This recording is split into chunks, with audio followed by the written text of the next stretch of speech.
Alors, ce qui nous ramène à énoncer le principe d'un circuit d'Heisenberg, que je vais noter PIH, d'accord? C'est un principe d'indéterminisme qui dit qu'il est impossible de connaître simultanément la position et l'impulsion P avec précision pour une particule quantique.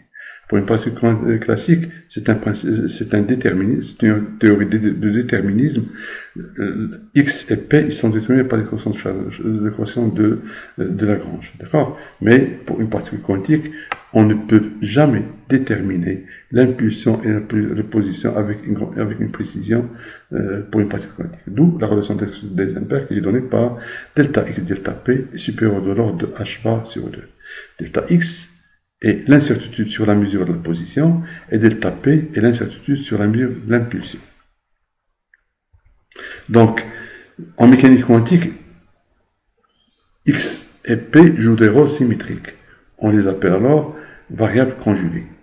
On peut trouver aussi en mécanique quantique d'autres variables conjuguées comme les variables d'énergie E et le temps, d'accord, T, qui sont aussi des variables conjuguées, d'accord. La relation d'Heisenberg s'écrit alors, dans ces conditions-là, delta E, delta T, c'est supérieur de l'ordre H bar sur 2. C'est-à-dire qu'on ne peut pas mesurer en même temps l'énergie et le temps de vie d'une particule avec précision, d'accord. La mesure de l'un perturbe la mesure de l'autre. D'accord. Alors, la relation 1 correspond à la relation d'incertitude d'Heisenberg, position-impulsion. Et la relation 2 correspond à la relation d'incertitude d'Heisenberg, temps-énergie. Conséquence de cette relation-là, si on considère un point, une particule au repos, et on mesure sa position avec une incertitude delta x. D'accord.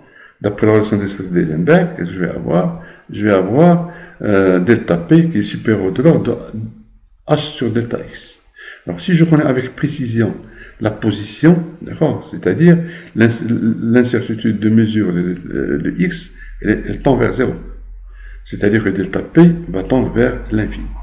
D'accord? C'est-à-dire que la mesure exacte de la position, d'accord, perturbe la mesure de l'impulsion. D'accord? C'est-à-dire que la mesure exacte de la position fait perdre toutes les informations sur l'impulsion et inversement. Autrement dit, d'accord, en mécanique quantique, mesurer, ça veut dire perturber le système. Donc ça, on l'a fait pour position et impulsion, donc je peux le faire aussi par rapport à l'énergie temps de vie. Alors delta E supérieur de l'ordre H bar sur delta taux, d'accord. Sur delta T, si delta T est petit, delta E va être très grand. Donc là aussi, ça veut dire que la mesure de l'énergie fait perdre toutes les informations sur la mesure du temps. Donc en mécanique quantique, mesurer c'est égal perturber. Donc on va conclure pour ce chapitre-là, pour le chapitre 3. Donc qu'est-ce qu'on a dit? On a dit que avec le principe d'Heisenberg, la notion de trajectoire perd tout son sens en mécanique quantique. C'est-à-dire on ne peut pas connaître la position et l'impulsion en même temps. Donc, dans la trajectoire dans l'espace de phase, ça n'a pas de sens. D'accord?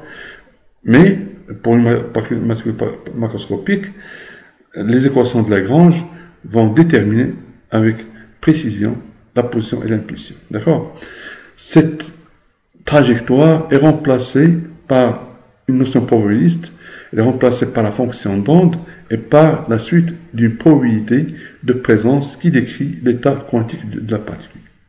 D'accord? Alors, l'état quantique perturbé par la simple mesure des grandeurs associées au système est aussi de nature probabiliste. D'accord? C'est-à-dire que on ne va pas dire que la particule va se trouver en un point donné, mais elle va être, on va avoir une probabilité de présence de la particule dans un volume de l'espace.